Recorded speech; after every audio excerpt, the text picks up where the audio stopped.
Hi, everyone. Welcome back to the Skilled Personnel Network and a very special episode of the Skilled Personnel Network. This is part of the L&D Companion launch. And L&D Companion is a career development program. We're going to be working with radiographers and very, very excited to have with us one of the consortium speakers who's going to be joining forces with us to develop opportunities for radiographers in career development. So, without further ado, what I'd like to do is allow our guest to introduce herself. And dare I say it, there will be many of you that will be watching this that will know this guest, but for those that don't, very, very happy to introduce you to Maryann Hardy, Professor Maryann Hardy. So, Maryann, over to you. Thank you, Foddy, and thank you anybody who's listening to this podcast. A little bit about myself, a radiographer by background, diagnostic radiographer. I qualified in 1989, so I've been definitely around for a long time.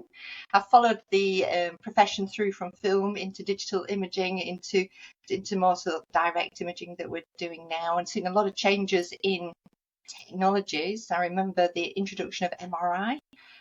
When CT took 30 seconds or more to do one slice, and you had to actually ask the patient to breathe in and hold the breath. There was no automation. So a lot of changes since I started my career.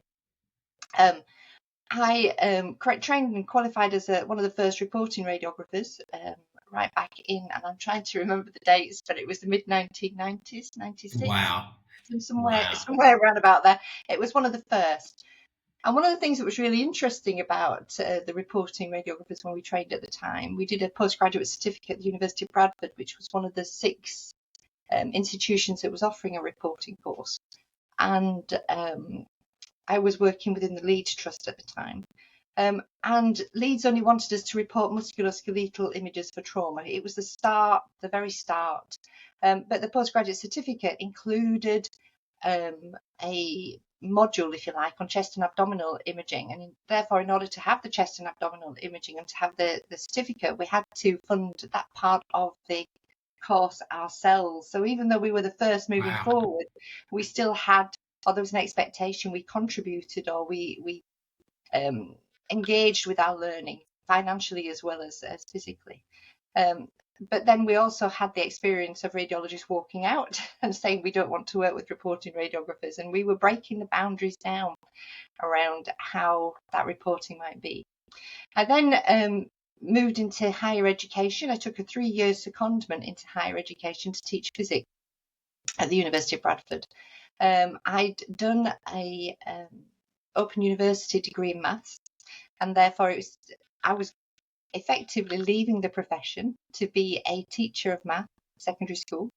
And I think that kind of says something about the opportunities within the profession or locally at that time.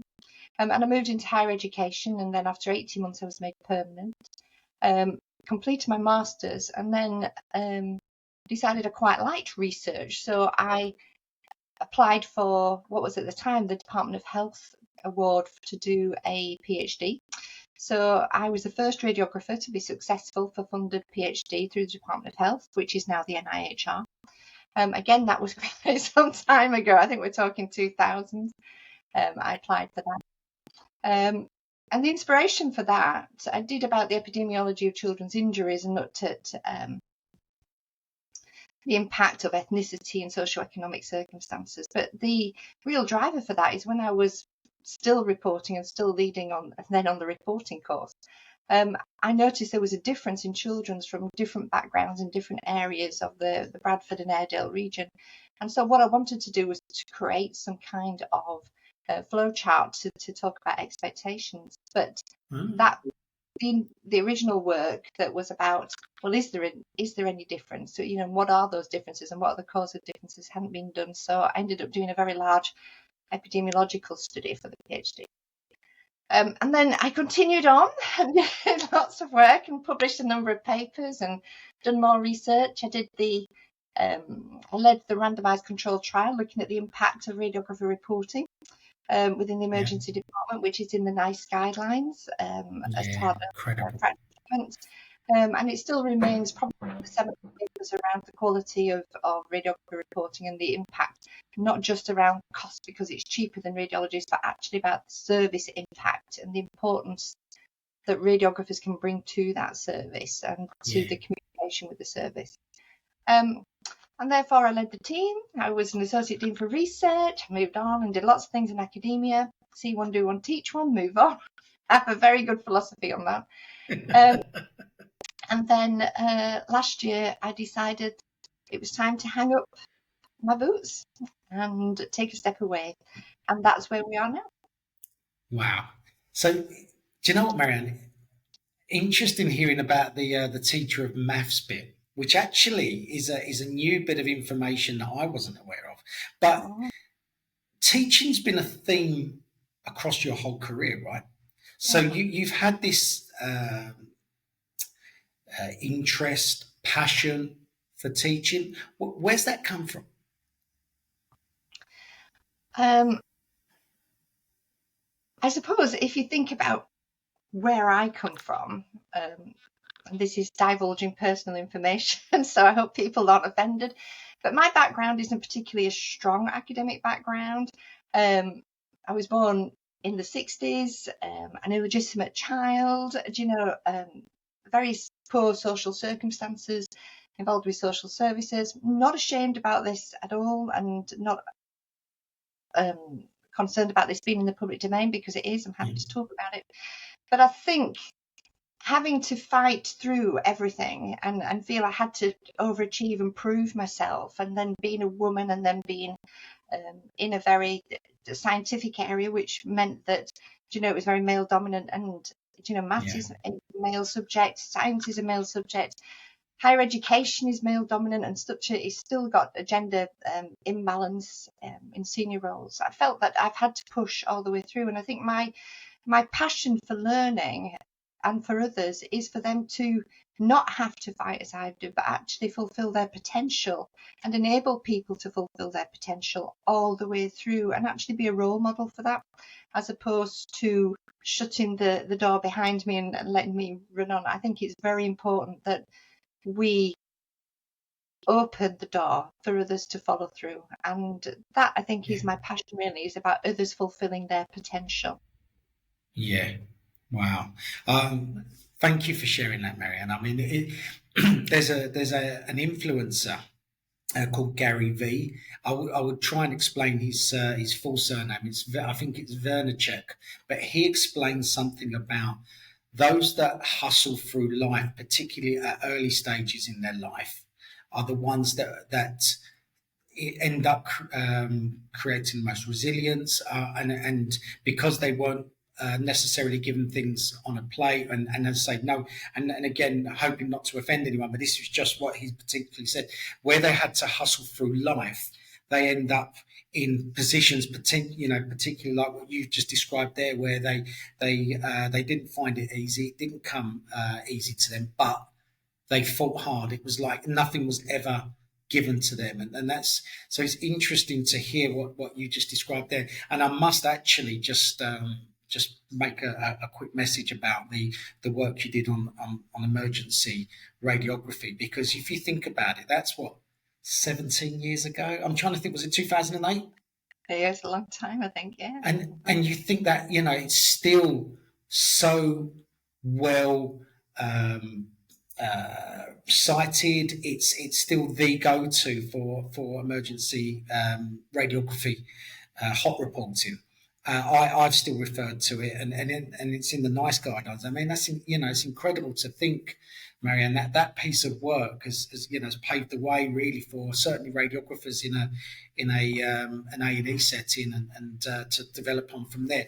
I guess just quickly on that, so how have you, as a academic and as a educator, how have you found the challenges for radiographers around them being able to push their own scope of practice, and the postcode lottery, Maryann, around the fact that you could have radiographers potentially in neighbouring trusts, but at completely polar opposites of what they're able to do career-wise or within role extension and scope of practice.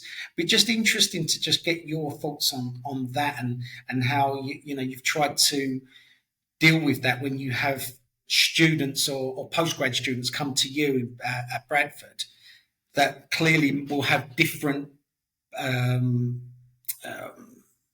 how far they can potentially take what they learn with you when they take it back to their trust. I didn't articulate well, but you know what I meant, didn't you? I think the most important point you said this is, how do they take the work they learn with us back to their trust? And it's that application of learning. And I keep remembering the statistics that you only actually remember 30% of any course, and then you only actually apply 10% of any learning from that course. So if you've only learned 30%, you can only remember 30%, and you're only applying 10% of it, you're only applying 3% of your learning. And I think that's quite a terrible statistic, that lack of application. And in some ways, it feels like we're still stuck in, it's almost like Groundhog Day. We're still going round in circles. We're not moving forward. The technology's moved forwards. The opportunities have moved forward. But actually people running department, I'm going to lay this on leaders of the departments as opposed to the radiographers themselves, but the leaders of the department are still almost reacting in the same way that we've always reacted to pressures of waiting lists and times, waiting time things. And so it feels to me that we're still having the same experiences. We've still got, while I was at the university, we were still having communication with the clinical trusts, about students, whether they're undergraduate or postgraduate, the learning opportunities, what they required, whether that can be supplied. And despite having learning contracts and agreements, there were still issues coming up because they weren't being provided for. And this reflects the pressures that people are under in the clinical environment. And that we've got to kind of break down, because there are different ways of doing things. There are different ways of working, and there are such a lot of people that are not reaching their potential. We've got a high attrition rate in radiography, and it's not getting any better.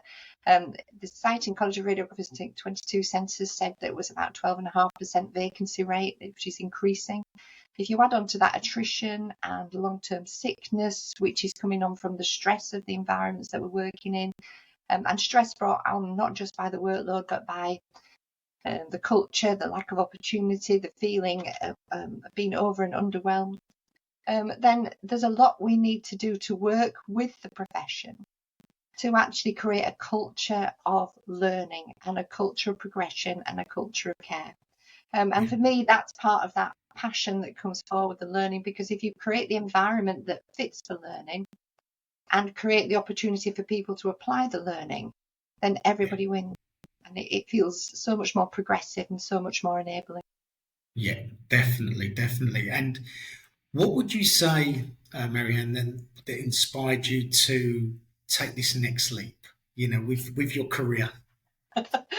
So I trained as an executive coach, and coaching became very important to me because I see so many managers, and I think the thing is you need to lead a team and you manage the processes.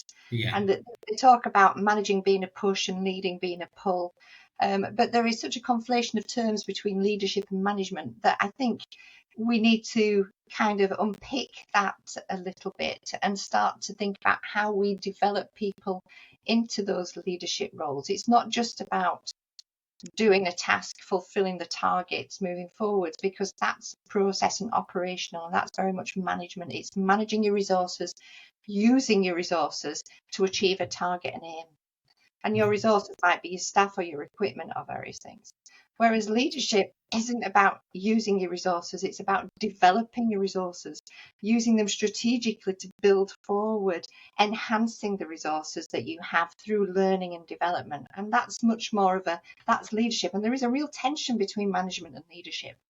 And so I went into the coaching. I took a diploma, postgraduate diploma, ILM level 7 excuse me, I got a cold, in coaching, because one, I wanted a qualification, because it wasn't so much the qualification I wanted, but the diploma I did, you had to do a X number of coaching assignments.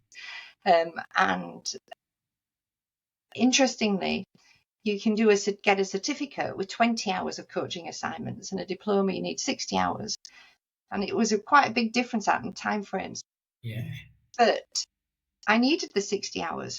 And the reason, and this is about me being self-aware, the reason that I needed 60 hours is because I was so used to being in teaching, which is a directive role, and giving the solutions, that I had to turn my mindset from not giving solutions, but talking around them, to enable others to find the solutions that work for them. And that was a challenge for me. And that's a different coaching mindset. And having experienced that myself, when I am very passionate about learning, very passionate about enabling others, was quite an insight. So if I was struggling with that, knowing that my passion for enabling others to move forward, then there is an awful lot of other people that must be struggling, and perhaps aren't even aware that they're struggling with that, and maybe not even aware of how their behaviours are actually disabling rather than enabling progress. And so that was quite a positive insight. So I took the course, and then left the university and decided whether I was going to do anything with it. And then I was approached to do some coaching. So very quickly I had to set up a business, because I already had clients that I needed to set up. So I had to do another big learning curve, as I've no doubt you know about setting up a business. Yeah, absolutely. In a company and all of those sort of things that go on. So it was all a little bit, I'm sorry, someone's ringing me. It was all a little bit of a steep learning curve going forward. So that's where it is. But I think one of the things that I have done, and I do this for me, is I started a blog called Radiography Real Talk, which I publish twice a week. And I put this out there not because I do it on LinkedIn. I've now uploaded the blogs onto my website, so there's a link there on the LinkedIn. What I do is I raise points that I hear are pertinent to people when I'm speaking to them. Just to sort of put them in the public domain and see whether they're resonating, and actually to say it's okay to raise these points, it's okay to have these conversations, and you don't have to be. I'm in a very fortunate position now that I'm not constrained by organisation or employer, so I feel very, very enabled really to have this voice for radiographers. I'm not saying for the profession, because that's the professional body's voice, but for other radiographers who perhaps are feeling under pressure for different reasons. And I think what you've captured there for me, Maryann, is the essence of what we trying to achieve with L&D Companion. I mean, I'm extremely honoured that yourself and the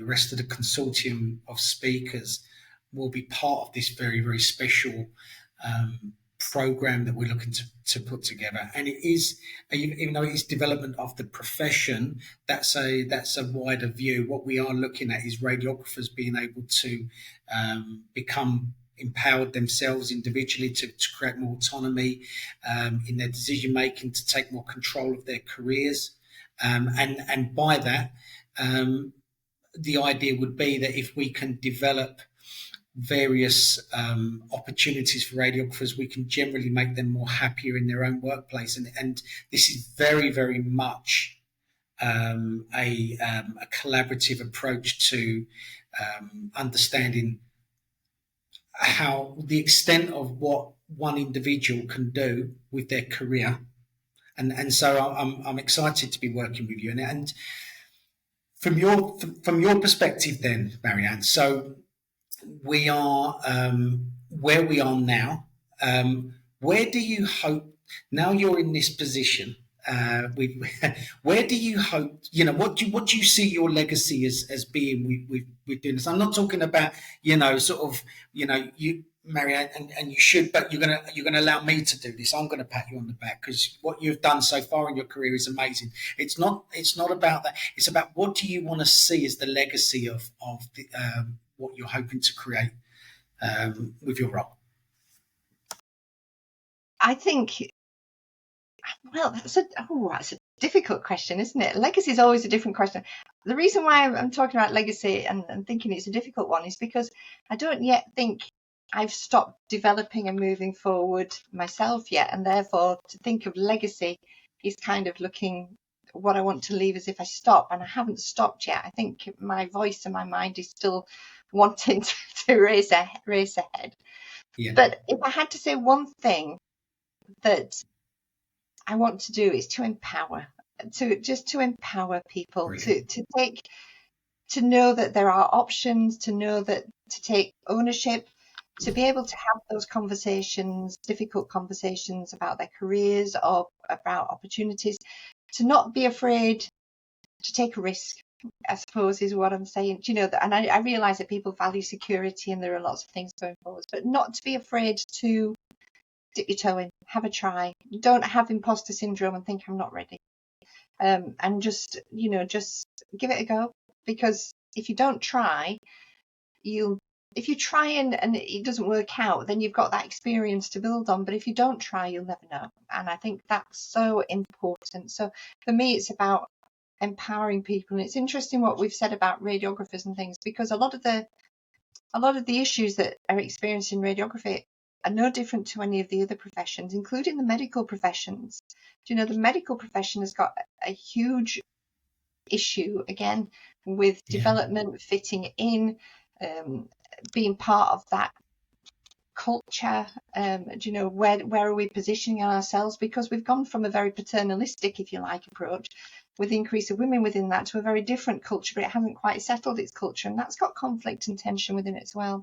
So it's across all areas. I think within healthcare is changing, expectations are changing, how people want to work is changing. And I think the other thing my Agreed.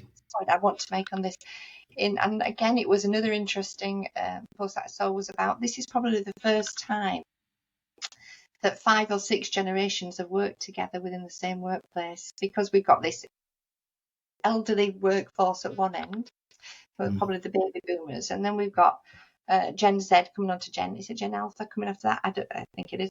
I'm not sure. But they're at the other end, and they are very different, very different beasts.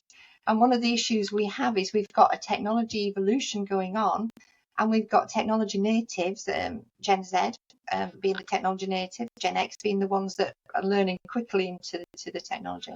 But the people who are leading, the people who are making the decisions, the people who perhaps are deciding strategically where it goes, are unlikely to be in that generation. They're likely to be a little bit more old, a little bit less au fait or comfortable with those technologies.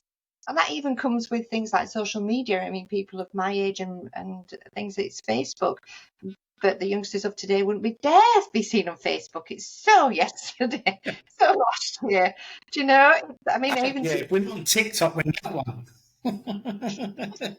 This is what I'm saying. So we even don't share the same social media. So even sharing a supportive message is more complex now, because we don't even have the same social media. So there are things that we need to overcome in order to empower people through all the generations, not just those that access Facebook or LinkedIn or Twitter or X, or what it's called now, and Instagram, but actually we need some way of ensuring equity and equality in that accessibility and support.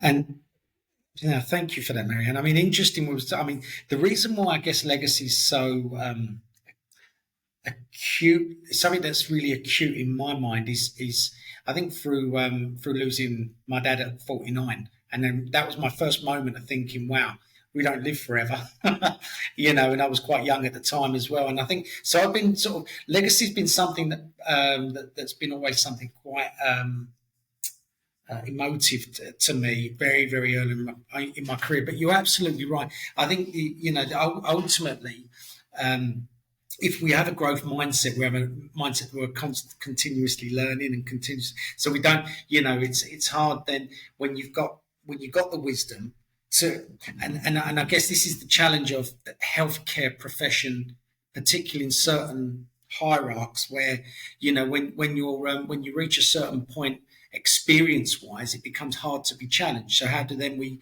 break down those barriers? And what I'm particularly looking forward to doing, Maryann, working with you on the L&D Companion Program, is to be able to have an eclectic mix of being able to deliver career development for students, but also to then be able to deliver something of value to the leadership, senior leadership as well, and to be able to reach out to senior leaders across radiology and radiography, to be able to go, it's okay not to know all the answers, and so just look, final word from you on that really. I mean, there's just want to get your overarching thoughts on what we could do at these various levels to really support the radiographers. Yeah, I mean, you're right. It's all levels. We need to have that growth mindset, and we need to keep that growth mindset moving forward. I think what I would say is that having a qualification doesn't make you a learner. You learn every day as you're moving through. So I think it's coming back to that point about applying the learning and being self-aware, and identifying and recognizing for yourself what your learning needs are at any particular time and day. Certainly with the students, we need to enable them and empower them. It's to make decisions. We need to, probably like nursing, move towards a much more coaching approach to our clinical training or development of students. Take them and ask them why they've done something, although the why question is creates a lot of tension, so we need to ask it in a different way, because it can be quite aggressive and quite assertive towards people. But actually to get them to explore and state the decision making process, so they understand it and the options and why they made that choice, so they actually recognise the decisions that are being made. For those stepping up, we've got preceptorship when people are qualified, but again that varies from 2 years to 6 weeks. It's not a consistent, and I know there's some work being done in the therapy area around that, but it's still very varied as to what that preceptorship means. Some people say it's an induction into departments, some people it's about preparation for the next role. For me, though, the biggest thing that we need to be looking at is those around 8 years qualified that have got to band 7 in different roles and cannot see any further forward. And for me, it's that, where do I go now? What do I do now? Because that's the risk, that we may end up with a glass ceiling, effectively, of no progression at that level, and that we can't afford as a profession. And that is about leaders recognising the talents that people have and building the talents and using the talents strategically, rather than using the resources to manage the processes that we have now. So it comes back to that mindset of being a leader, not necessarily a manager. And like I said, I think there's a lot of work that needs to be done around the tensions there, and actually asking people to explore management, which is a very good skill in itself, and leadership, which is a very good skill in itself, and how they have a synergistic approach, and when to put your manager hat on and when to put your leadership hat on. And actually to recognise when you're speaking to someone or speaking about something, that actually I'm speaking with my manager hat, because I'm using my resources to ensure the targets and the outcomes are achieved. And this one I'm speaking with my leadership hat on, because this is what I vision for the future, and this is how I want my team to develop in order to achieve that future vision. And I think that if we can get people to recognise and to really engage and embrace that synergistic approach,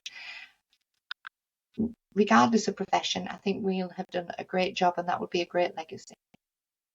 Definitely. And that's a really lovely point to leave it with, actually, because I'm excited to launch L&D Companion, Maryann, I'm as equally excited to work with you on this, and to see what we can achieve collectively with this. So thank you very, very much for your time. I am looking at the next couple of weeks we'll catch up, and we'll see you at UKIO as well. But thank you very, very much, Maryann, and looking forward to getting started with this. And I you too, Foddy. Thank you. Thank you very much.